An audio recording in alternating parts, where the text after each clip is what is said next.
Hello guys, welcome to my channel. Today we are going to see how to resolve if your PC cannot project to another screen.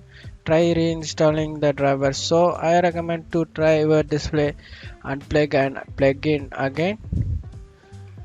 And I recommend to go to the manufacturer's website and actually download the drivers from their website. You can easily download it, guys. That's hopefully be solved for you guys. And I gonna help you. Search menu, type search menu, device manager, open it,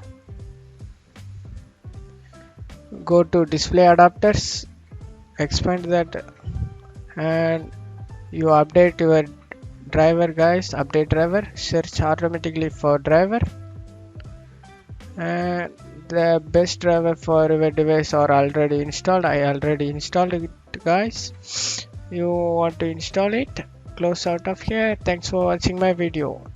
I hope this tutorial definitely worked for you guys. Thank you.